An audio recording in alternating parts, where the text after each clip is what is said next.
half a century after Martin Luther King Jr.'s final flight to Memphis. Economic justice. His unfinished work continues, and there is a new hope. Raising their credit score. A way to end poverty. The credit score is sort of the lifeblood of financial success. The secret language of money you never learned in school. I feel that richer today than I ever have. And remarkable, never-seen photos of the civil rights movement, including the last day of Dr. King's life. In the next hour on Andrew Young Presents The Color of Money.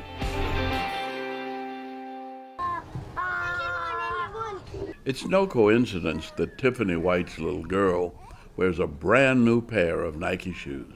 Started at Nike when I was 18. Tiffany works at the largest Nike distribution center in the world, which means it's also one of the largest employers in Memphis, Tennessee. Even though she makes a good salary, her expenses always seem to be greater. You have a financial problem. Right. At the end of every month. Right. Frankly, it's the same problem I sometimes have, and many of you do too. Tiffany found help unexpectedly in nearby Senatobia, Mississippi, the small town where she lives. At the local branch of First Tennessee Bank, signs promise there's hope inside. This is community outreach, the likes of which you've never seen. Thanks to a remarkable nonprofit organization, appropriately named Operation Hope. How'd you get involved with Operation Hope? Well, my friend, actually, she came to the class and she told me about it and I came. Hope centers like this help people from all walks of life achieve what I call financial literacy. a necessary understanding of money and managing money that's almost never taught in school, with programs aimed at eliminating poverty simply by raising credit scores. Programs that help people to do it on their own. And that's the budget. We're gonna write down everything that you spend your money on, okay? And I'm gonna go through your budget and I'm gonna just politely with my pen mark out those things that could be wiped out. First step of just admitting, hey, I need some help and I'm here to help you. I'm here to walk you through, the steps that it takes to get back on track financially. But suppose you haven't ever been on track. You can help them get on track if they've never been on track before, yes sir. That's why First Tennessee Bank provides free space to Operation Hope at a number of its banking locations, says the bank's young and aggressive CEO and president, Brian Jordan. What we need is a strong economic community and economic fabric, and that means everybody has to do well. That sentiment is echoed by Bill Rogers, chairman and CEO of Operation Hope's other major banking partner, SunTrust. In our institution, we're fundamental believers. If you build your community, you build your bank. You sort of have to start with that framework, and building your community is key. Literally building the community. Memphis is a city undergoing rapid change and an impressive rebirth. Take, for example, Crosstown Concourse, an enormous deco high-rise built in 1927 by Sears and abandoned in the 90s. It stood vacant for a quarter of a century. This building was dormant for 20 years. So this 1 million square feet of building became an eyesore in the community, and everything around We got one in Atlanta. Everything around it died. But today, the president of this SunTrust market, Johnny Moore, says Crosstown Concourse is revitalizing a blighted neighborhood thanks to a $200 million makeover. And with SunTrust, we saw this as an opportunity in Memphis to bring this building back to life. There are retail stores and restaurants, 5 floors of office space, hundreds of apartments, and hope inside. That's not just a play on words. An important component of this extraordinary urban revival is SunTrust Bank's Financial Confidence Center. Financial Confidence Center. It's not a SunTrust Bank branch, it's the SunTrust Financial Confidence Center. You can't get change for a 20 here, but you can get a different kind of change. Tell me what hope inside is now. You want to go from financial stress to financial confidence, we want to help you free of charge. Anybody in this neighborhood Could come in this building and get this financial literacy training and the skills they need to gain financial confidence. There is hope inside a number of SunTrust branches in the region as well. And we have a great opportunity with Operation Hope, particularly physically located in our branches. We get to be the bank that says how versus the bank that says no. It's a misnomer to think that banks appreciate the opportunity to say no to people. It doesn't do us any good. The larger you grow the economy and the more inclusive it becomes, the more successful it is both at top and bottom. You can't see the community divide between the haves and the have-nots and not pay attention to the have-nots and think you're going to be strong long-term. How do you get people out of poverty? First Tennessee's Brian Jordan asked me to stop by a meeting of the bank's Foundation Advisory Board. How do you think we go about solving for this poverty issue? Financial literacy. You don't have to have a degree from a college or university to be economically secure and independent. But you do have to have a knowledge and a self-confidence.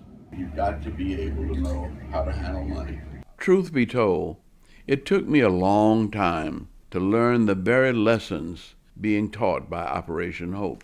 A lot of people assume I'm rich, but the fact of the matter is I've always gotten by on very little. And more than once or twice, I was almost in the poorhouse myself. At the age of 86, I still work for a living. And yes, it wears me out. It was what I didn't know that I didn't know. I knew how to save, I knew how to invest, but I didn't know about credit scores. I didn't know about the details of money. And I had been a congressman, you know, and an ambassador to the United Nations. Oh, and mayor of Atlanta. But you know what? Not one of those lofty positions provided me with retirement benefits. Not a penny. The last job I had a pension with was the National Council of Churches in 1960. And I left there to come to work with Martin Luther King. My salary with Dr. King was $500 a month. It was a little more than 60 years ago that a group of ministers under the leadership of Martin Luther King came together to form the Southern Christian Leadership Conference, SCLC for short. They selected as their motto not just race, but the triple evils of race, war, and poverty. And they devoted themselves to redeeming the soul of America. Now, this America that they were talking about, I don't know whether we remember anymore, but the America we were talking about was one nation, indivisible, under God, with liberty and justice for all. We focused largely on race and war. Poverty was next on the list, and Dr. King wanted to up the ante, to expand the movement and use what he called militant nonviolence to pressure Congress into passing an economic Bill of Rights.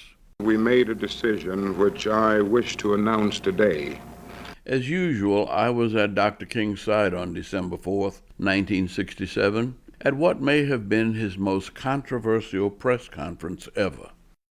The Southern Christian Leadership Conference will lead waves of the nation's poor and disinherited to Washington, D.C. next spring.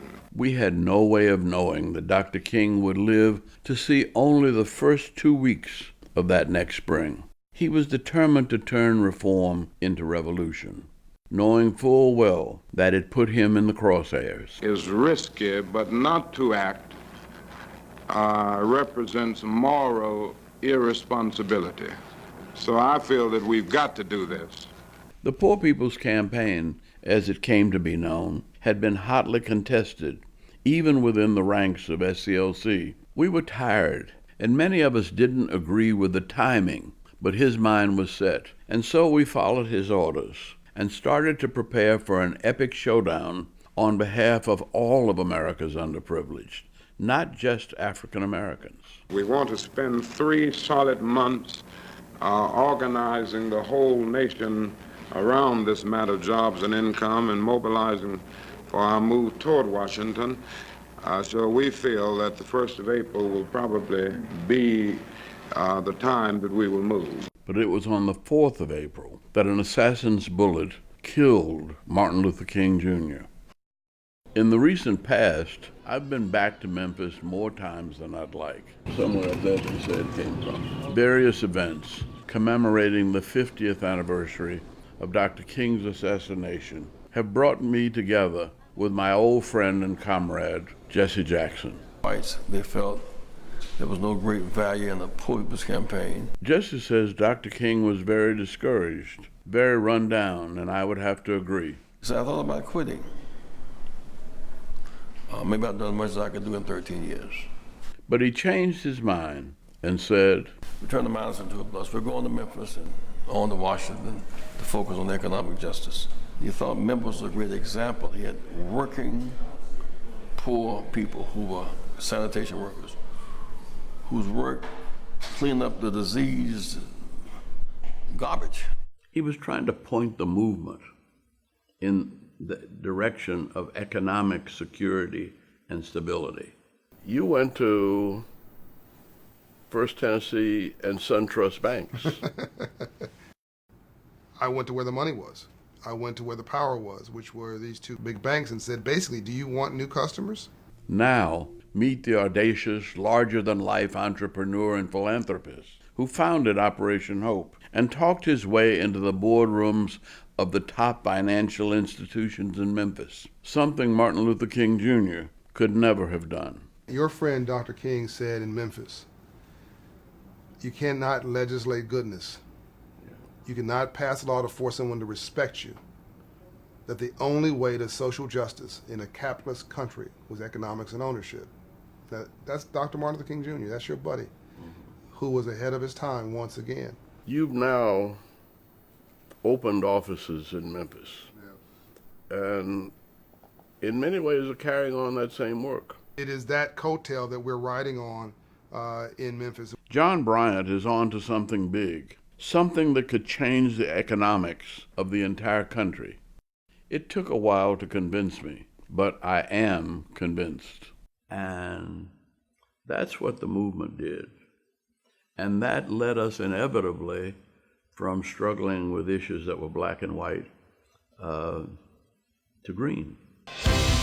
Andrew Young Presents, brought to you by Delta, the official airlines of Andrew Young Presents, along with Coca-Cola, taste the feeling. Chevron, finding newer, cleaner ways to power the world. And the Andrew J. Young Foundation, Think Young.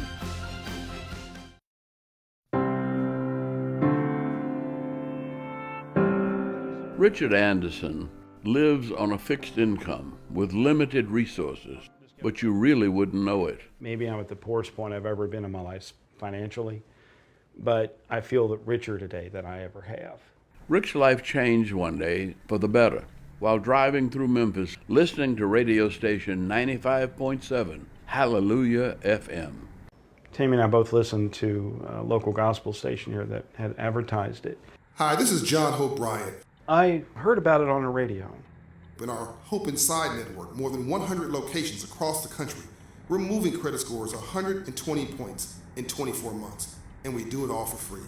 I had done business with First Tennessee Bank for years. We have a friend who works at First Tennessee Bank, and she told us more information. An admitted spendaholic whose buying habits were a major factor in the end of his marriage. Rick is working hard with his girlfriend, Tammy Sykes, the love of his life, not to make the same mistakes again. The biggest problem in my marriage was money. I did not know how to manage it. Between me and my wife at the time, we had a 6-figure income, but I was barely keeping the lights on. He was hit by a divorce, debilitating medical issues, and inevitably financial disaster. I'm on disability, but I do not qualify for any other help. I was kind of in fear, really, of what would happen down the road. When I met him, he was overdrafting $300 a month, and I took his debit card. I've heard the horror stories with couples and money. I didn't want our relationship to be about what you spent, and you shouldn't have spent that. Tammy had her own issues, especially the instant gratification of internet shopping. With Amazon, you click one button and you've paid for it. People are bombarded constantly to buy and keep buying. And when you're done buying that, go buy some more. What you have is not enough. There's always things to buy. I overdid it. It almost sounds like a 12-step program.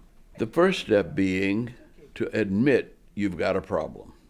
When we found Operation Hope, Rick and I started really dealing with it. We set up the class. Both of us were very motivated to working on our credit scores. Didn't really know what our credit scores or credit history was. I have not seen my credit report in over 10 years. Tammy hadn't seen hers either. I knew it was bad and just didn't want to see it. I would stick my head in the sand and just hope for the best. John and Operation Hope can help people walk through their credit bureaus and understand their credit scores. They can actually do things that we can't do with that customer or potential customer. They're not going to wrap your knuckles with a ruler if you haven't done that. They're there to help you. When an Operation Hope financial counselor pulled their credit reports free of charge, Rick and Tammy both were surprised. Things on there that I was not aware of. There are errors, but there were things on my credit report that had nothing to do with me, and bills that I couldn't even identify. And that's one of the ways Operation Hope can help. They're able to look at those things to see what might be disputed. John Bryant says almost everyone's credit report contains at least one mistake. The credit bureaus remove it, boosting your credit score 40 points. And my score has gone up over 100 points. In addition, an Operation Hope counselor called their creditors and negotiated reasonable payments, even for medical bills Rick once considered hopeless. But they're not insurmountable, and they're not going to hurt my credit history now. All of them are doable. They're manageable. It does take a little discipline, or maybe even a lot. We're listening to what's offered to us. If you approach it with an open mind about it, then definitely it's going to help you. I got a coupon. I'm going to use that. What 2 sandwiches can I get for you? Let's make them both Italians on wheat. It's not as if Rick and Tammy have quit spending money entirely, but now they know where every penny is going. Notice this. Okay, appreciate it. I learned in the classes that we keep all the receipts. All our receipts, writing down everything, have everything together when we see our counselor again. And you find where it's going, and then you find places to belt, where you can tighten your belt. So, what does Operation Hope charge for all this help? $0. This is free. Free. If you have inner capital, you'll never be poor. Yeah. But if you don't have inner capital, all the money in the world won't save you. And now, instead of nightmares, the couple has dreams. There are things that we want to work towards, and we work together on common goals. We look at our finances a lot and what we are wanting to do in the future, and we strive toward that. I have recommended this program to at least 3 or 4 of my friends. I'm happy. I'm happier than I've ever been. It brought a lot of self-esteem. And something else. Actually saving some money.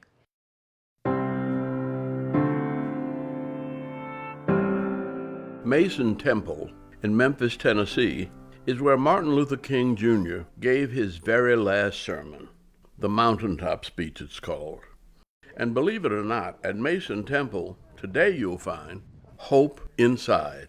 What I believe is going to be the Starbucks of financial inclusion. They seem to be everywhere in and around Memphis. 1,000 locations inside of bank branches, grocery stores, big box retailers, houses of faith, government offices, where people flock, stop, and shop. The symbolism is purely intentional. Dr. King came to Memphis to fight poverty, and John Hope Bryant chose this place to launch Hope Inside, a program he believes will change the way America does business. We're going to execute a mission that will ultimately become 10% of all banking in this country. It will be ingrained in society so that you don't have to question whether you get a chance, a shot at the American dream. It will not be a hope, it'll be a promise. A promise I have come to believe. Operation Hope is not a local, regional organization. The Hope Global Forum, held each year in Atlanta, is a major event that attracts thousands of the country's corporate and political leaders, entrepreneurs, and great thinkers, as well as anyone else with an investment or interest in financial literacy and ideas to make the economy work from top to bottom and bottom to top. Former President Bill Clinton knows John Bryant well and wrote several pages about him in the 2007 book, Giving: How Each of Us Can Change the World. When asked why he decided to devote his life to Operation Hope, John gave President Clinton the same answer he always gives. I didn't decide. God did. We're looking at the fires and looting in South Central. These people are angry, and they have every right to be. Oh, look at that. Terrible. And there's no police presence down here. April 29th, 1992 was in many ways a rebirth for me. Rodney King is no model citizen, but didn't deserve to get his rear end whipped by police officers sworn to protect. Being sadistic. They were on tape, so I figured, okay, Rodney King will go to jail, but those guys are going to jail too. But the officers were found not guilty. Not guilty. Not guilty. Not guilty. Well, I was wrong. And the city exploded. John Bryant was still living in Los Angeles, having grown up poor in nearby Compton. You started your ministry out of the Rodney King riots, and your answer to riots were jobs. How'd you get there? I felt guilty. That's the answer. Guilty because by then, after a few ups and downs, he was a self-made businessman, and by his own description, just a little bit arrogant. I had become seemingly successful. I began to believe if you weren't working, you were lazy. And if you weren't successful, then there's something wrong with you, and get off your rear end. I sound like a lot of my very conservative friends. And I was similarly blaming poverty on the poor at the same time that justice in this case meant just us. John Bryant walked out into the burning streets of South Central L.A. The city was still smoldering. The riots were still in full effect. In the midst of this destruction, he had what can only be called an epiphany, a moment he describes as painful, because I saw my own people stripping themselves of their own dignity. Were there people killed that night? There were 50 deaths. There was $1 billion in property damage, back when $1 billion was a lot of money. Somehow John Bryant talked his way onto the board of directors of Rebuild LA, its youngest member by far. I was obnoxiously overconfident. I was 26 years old, and no one took me seriously. But that put me in the room with the other CEOs. That's all I wanted. He knew he could make a difference, and he also realized he'd been wrong about the poor. People who didn't know or didn't think they had a voice, didn't know how to exercise it, decided to destroy the city they lived in. Dr. King always said that violence is the language of the unheard. Unheard, right. So you basically felt that you could give voice. That came a little later. I had to find my own path. What was my contribution? What was my role? And then it hit him. I thought my way out of poverty, and I said, my God, this is not just a pathway for me, it's a pathway for everybody. And I became a different person. I saw the power of hope. That was the start. I created a letterhead called Operation Hope. My deal, I rejected it. The only thing that ever got me excited was Not long ago, John Bryant moved the worldwide headquarters of Operation Hope from Los Angeles to Atlanta. Over a quarter of a century has passed since he started Operation Hope, and much of the story of its success and his can be found on the credenza behind his desk. Awards, keepsakes, presidential commendations, photographs of John with some of the world's most famous people. This photo catches my eye. In 2006, we had just met, and I invited John to accompany me on a trip to Rwanda. I wanted to get to know him better, to decide if he was a fast-talking hustler or just maybe the real thing. In his book, President Clinton described John Bryant as, quote, a whirlwind of ideas and action, and that's the truth. He got his first taste of success at an early age, a story I think is worth mentioning. I started the neighborhood candy house in the den of my home when I was 10 years old. I made $300 a week. How much? $300. Selling candy. Selling candy, and put the liquor store out of the candy business. My confidence went through the roof. My self-esteem grew. My belief in myself. Well, if you can put the liquor store out of the candy business, you've done something. Yeah. The problem is not black or white, but green. In Memphis, you know, we have Operation Hopes in predominantly black or African American neighborhoods. We have them in predominantly white or Caucasian neighborhoods. Some of us just didn't receive the necessary, fundamental, basic information about money that others did. The African American community in particular has got to get the memo. The memo happens to be the title of John Bryant's latest book. Money is a language, and we were never taught it. But we never got the memo on money, and as a result of that, you can be the nicest person in the world and still be dead broke. And you can be the hardest working person in the world. And still be dead broke. Since John Bryant created Operation Hope, it has become an effective, top-rated nonprofit that has helped countless individuals. I see you making free enterprise work for the poor. You said something really powerful a couple years ago to me. To live in a system of free enterprise and not to understand the rules must be the very definition of slavery. Yeah. It's just everything. It's everything.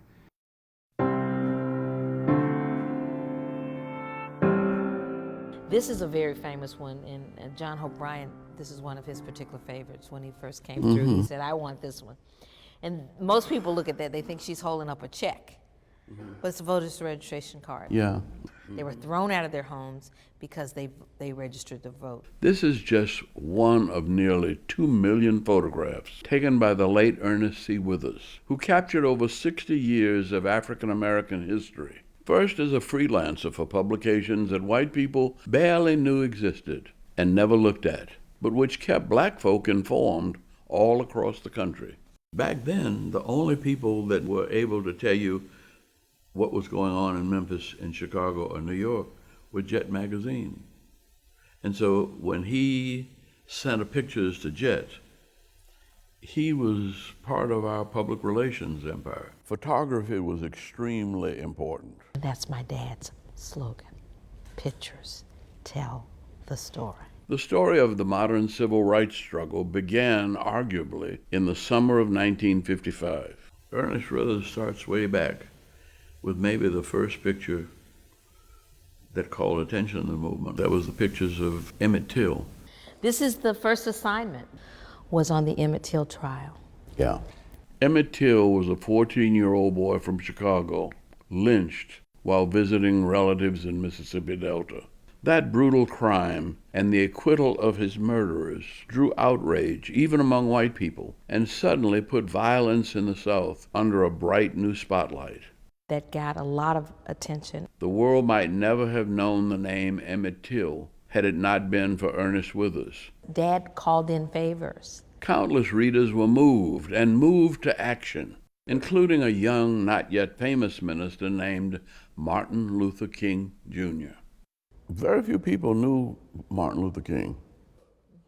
And your father was always there shooting for Jet and Ebony. Dr. King was amazed at the amount of mainstream publicity Ernest Withers managed to get for a story that usually would have been rejected as too black. Martin wanted to know how he was able to get that information out. Emmett Till was just before the Montgomery bus boycott. That was the first assignment Martin gave my father. This is his first photo on that assignment. Very good. At the end of 1955, Martin Luther King Jr. emerged as a local civil rights leader in Montgomery, Alabama. We know it to be Montgomery bus boycott today, but he asked him to come to Montgomery because they were going to actually do something that had never been done before. Dr. King led an all-out boycott of public transportation in Montgomery by Negroes, a black and white battle that was won by the color of money. For over a year, African Americans refused to ride city buses. This is the photograph that was in every publication, and it showed the Montgomery bus boycott, and it's what's etched in our history as being that important moment. Dr. King and his close friend, the Reverend Ralph David Abernathy, sit on the front seats as a white man stands in the back of a Montgomery bus. That assignment also hit the wire service, and that image of them on the bus is what probably drew you and your attention to what had been published in Ebony and Jet. Coverage of Dr. King's victory in Montgomery reached far beyond the black publications. Martin began to call on Dad. Consequently, Ernest Withers became the only photographer who was a part of Dr. King's inner circle, and the only photographer to chronicle the dawn of the civil rights movement all the way to its twilight. He covered everything. Yes. He was even on the scene at the Lorraine Motel almost immediately after Dr. King was shot by one bullet from a sniper's rifle. He took a lot of pictures right after the assassination and all of the gathering of everyone in the room. Ernest Withers was with us as we tried to understand what had happened, what Dr. King would want us to do next, whether the Poor People's Campaign could continue without him. I was in shock. What I remember about your father was that he was just always there. Anywhere we were, Ernest showed up. He was part of our family. So many were stunned when a newspaper expose in 2010 alleged that Ernest Withers was secretly on the payroll of the FBI as an informant. It didn't matter to us. He had a consulting fee of, I don't know what. I'd rather say that the FBI hired him as a photographer. We had no secrets, and we wanted the government to know what we were up to. In fact, if Ernest Withers picked up some extra cash from the FBI, I'm happy for him. But the negative publicity came at a bad time. Roz Withers was raising funds to catalog and preserve the extensive work of her father, who had died 3 years earlier. It was almost like the lights were cut off. I'm glad that we've gotten over that. Yes, it has not been easy. It's been a very long and difficult road. That long and difficult road eventually intersected with historic Beale Street and part of a $13 billion revitalization project that has transformed Memphis in recent years. Part of it is a museum and gallery that's home to the Withers collection. All the images that you see in here today were taken by one photographer, which is Dr. Ernest.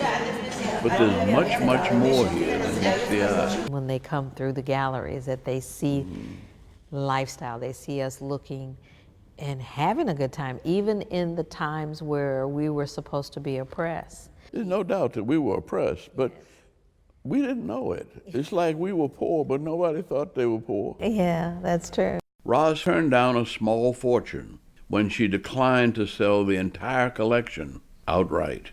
I said, no. We need to give voice to this work. And what a voice it is. We have a total body of 1.8 million images. That's a lot of photographs. If they say this picture is worth 1,000 words, and you got 1.8 million. 1.8 million pictures time 1,000.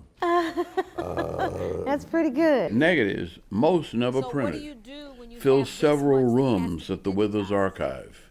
When we first moved that material over to the archive, it was just piles and piles and piles of stuff. And we focused on civil rights, and that's what we decided. You know how many civil rights? Yes, to the number. 10,757. We've digitized the entire collection of civil rights. So we'll be able to go back and really look. This is the lady who served him his last meal. These are never seen before images. Okay, let's go to some of his history. Okay. Does that look familiar? No. This one you probably have seen before. This is a new one. Roz Withers takes me further behind the scenes. This is right when he arrived, his last visit. This is a special project undertaken for Operation Hope. This is a challenge that John Hope Bryan gave us. And that challenge was to tell the story of his last march. In every photograph I see of you and Dr. King, you're looking for threats, opportunities. You're never trying to get his limelight. You let him be him and you were you. When John Bryan discovered the Withers collection, he naturally saw an opportunity. What you guys did so brilliantly was use the media, the lens, to bring justice back into the South. Look at here. Yeah. I like that one. This one. And I love this one. And that's Jesse. Jesse, yeah. Now that you got these things digitized. Now, we want to make sure that it is shared in a way that it gets to the world. We are telling our history as opposed to someone else. This is a history that is changing the world. What we're doing and what we have is a responsibility. Pictures tell the story.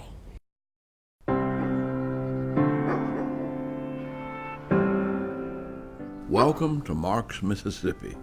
Population 1,551, give or take. In 1968, Marks was the poorest town in the poorest county of the poorest state in the nation. 1 square mile of poverty. From the looks of things, Marks hasn't changed much in the last half century. When Martin Luther King Jr. visited Marks and saw the squalor, the children with bloated bellies and bare feet, he wept. This was the launching point of the Poor People's Campaign. The idea was to draw attention to poverty in America with a mule train, a 4-week-long journey from Marks all the way to Washington, D.C. To help Washington to see that America could not be free until we were all free. Looked like it was around the Poor People's Campaign. There's a lot of photos from Marks. We felt obligated to continue with the Poor People's Campaign after Dr. King was killed in Memphis. But without his leadership, and in the wake of such a great tragedy, we were just heartbroken, and the enthusiasm and energy just wasn't there. The mule train completed its long journey, converging with thousands of other demonstrators at a campsite on the National Mall called Resurrection City. Washington was not brought to a standstill, and this was not the Poor People's Campaign that Dr. King had envisioned. They slayed the dreamer. The dream lives on, and even here in Marks, Mississippi, we see some little struggles of hope. There's something in the air here. I've been here all my life. Something more enticing than many of the smells in Marks. And we aren't the only ones to notice. An outdoor barbecue. Just some T-bones, a couple of T-bones, pieces of chicken, and some hot dogs, and a couple of hamburgers. Andrew Young. Yes, I'm Serrano. Good to see you, Serrano. Yes, sir. What you do? Where do you work? I'm unemployment right You now. unemployed? At the moment. Yes, sir.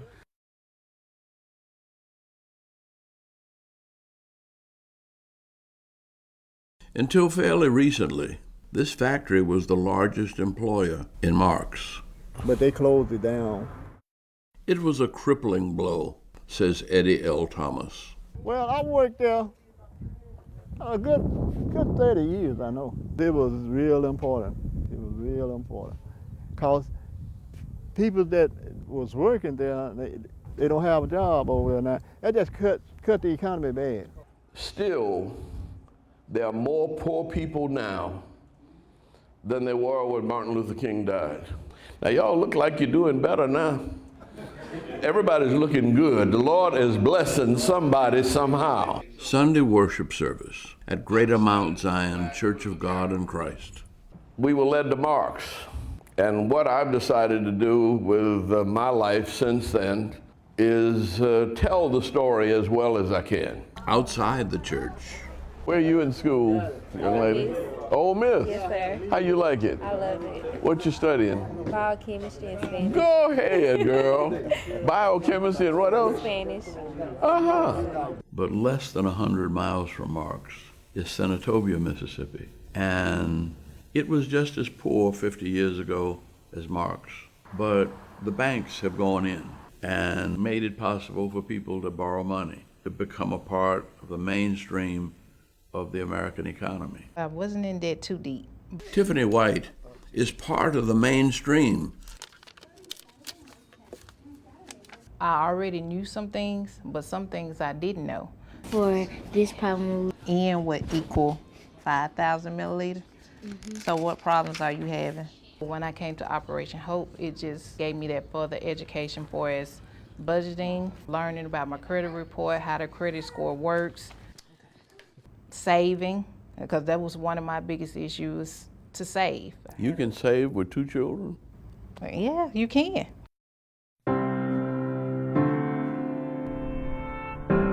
I don't blame Memphis for the death of Martin Luther King Jr., but it's hard for me to get through here without a tear. Yeah.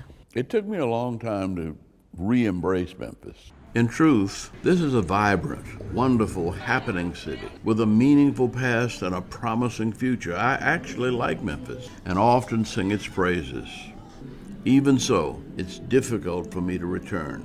It's a sacred pilgrimage for me to come to Memphis, and I'm sure you know why. Preaching a Sunday morning service just outside Memphis, I ask a question that weighs heavily on my mind. What has become of the dream of Martin Luther King? People wanted to stop the dream of Martin Luther King. But here we are in Memphis, Tennessee, the place where they killed his body. But Martin's dream is still speaking through these pictures. The spirit- dream is still the alive. spirit lives. How are you all this morning? I arrive at the Memphis airport, not to catch a flight, but to commemorate one that occurred 50 years ago. Inside, a crowd awaits the unveiling of a new historic marker and newly discovered photographs taken by the late Ernest Withers. Images that are specific to the airport. A photographic depiction of Martin Luther King's last visit to Memphis. Good morning, everybody. How you doing? Good morning. This event was dreamed up by John Bryant with substantial assistance from Brian Jordan, the president and CEO of First Tennessee Bank. John frequently walked through the Memphis airport, thinking of Dr. King's final visit. I would wonder, is this what it looked like when Dr. King was here? There was no marker to commemorate it. I'm always looking for some symbol, some significance, some recognition. On April 3rd, 1968, at 6:01 in the morning, Dr. King and I boarded Eastern Airline Flight 301, along with the Reverend Ralph David Abernathy and Bernard Lee, and thus began Dr. King's last full day on Earth. You were there with Dr. King. A few hours after arriving in Memphis, we were served with an injunction ordering us not to march. It would be overturned the following day, but the march never took place, and the Poor People's Campaign never materialized as Dr. King envisioned it. It sort of came to an end, it seemed, when Martin Luther King was shot here in Memphis. When Dr. King went to Memphis, I think he knew it was the end. And he wanted to be identified with the poorest of the poor, and the sanitation workers were it. For him, that was the unfulfilled part of his mission. You picked up with poverty. After 50 years of carrying the torch, I'm ready to pass it on. John Bryant and Operation Hope has been blessed, and they're reaching down to those, the least of these God's children. You've now opened offices in Memphis. Yeah. And in many ways are carrying on that same work. I see this as picking up where we left off. Every time you say that, I'm uncomfortable. You should be. That's a heavy burden. Yeah, I know that some of this work is coming through me and I have a responsibility, but I didn't think I had the moral fiber, the character of you and Dr. King. Well, maybe we didn't either. Yeah. You don't know what you got till you have to make a choice. Economic rights is the new movement, and it's not in the streets, but in the banks. John Bryant has a very interesting approach.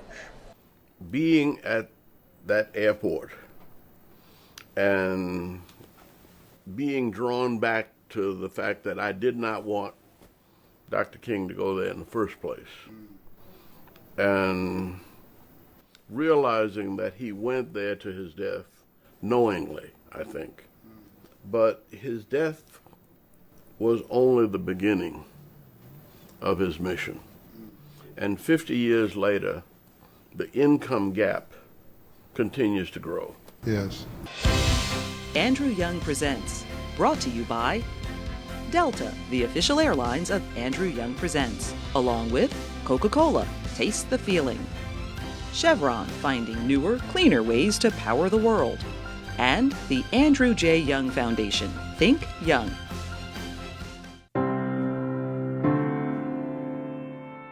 John Bryant and Operation Hope has developed an approach to America that starts with the least of these God's children, but not by going to the government for a handout or for even an aid, but by working with the local bankers. You all are really what we're talking about. The Bible said the poor will always be with us, and so far it's been right. And that doesn't mean we have to stop working on the problem. Tiffany White wasn't poor, but already her life has improved because of lessons learned from Operation Hope. Budgeting myself, changing the way that I think for spending money, and just putting a savings plan together to be able to save. Now she has one more goal, and it's important. Improving my credit score, because one of my goals was to be over 700, and I'm only a few points away. You got to have a credit score, and you've got to be able to go to the bank and be respected as a full-fledged citizen. The way you level the playing field today is a credit score. She hopes to become a first-time homeowner, and the bankers want to help Tiffany White and others like her. Credit scores are the ticket. I mean, you really can't participate in the great American recovery and the opportunities that are abundant in this country if you don't have a good credit score. The credit score is sort of the lifeblood of financial success. The difference between being poor and being middle class is a credit score of 700 or better. I loved this because it was uncomplicated. It's a number, and you can move the number. My mother's got a credit score of 840. She's not black, she's green. When she goes to the computer and pushes that credit application, they don't even look at her race, they just say yes. Yet 44% of Americans have a credit score below 620. If I had to choose between a college education and a 700 credit score, I'd do better with a 700 credit score. Great, that's a lot cheaper. That's a really great observation. The correlation to success will be higher with the credit score than the college education. Credit scores are so important. They can not only end poverty, but in the process, eliminate crime. That's where all the crime is. Literally, I can take a 500 credit score anywhere in America and wrap it around a zip code that has an explosion of everything negative you can imagine. And conversely, a 700 credit score neighborhood doesn't riot. We can not only work ourselves out of poverty, but we can work our neighbors out of poverty, our communities out of poverty, the world out of poverty. And Martin Luther King is alive today in you, in this pastor, in this congregation. And I thank you. God has blessed you. And say amen for his blessings.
support Roland Martin Unfiltered, be sure to join our Bring the Funk fan club. Every dollar that you give to us supports our daily digital show. There's only one daily digital show out here that keeps it black and keep it real as Roland Martin Unfiltered. Support the Roland Martin Unfiltered daily digital show by going to RolandMartinUnfiltered.com. Our goal is to get 20,000 of our fans contributing $50 each for the whole year. You can make this possible. RolandMartinUnfiltered.com. Hey fam, want to check out Roland Martin Unfiltered, the blackest show on all of digital, cable, and broadcast. Check out our audio podcast. There's only one daily digital show out here that keeps it black and keep it real as Roland Martin Unfiltered. Press play.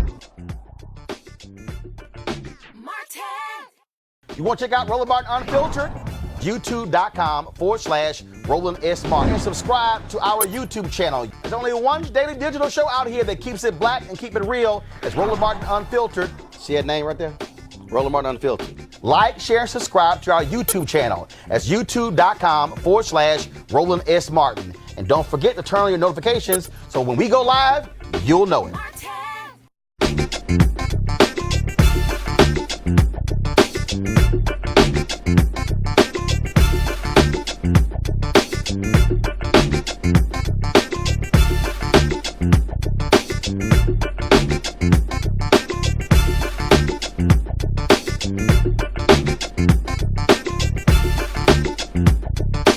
Thank you.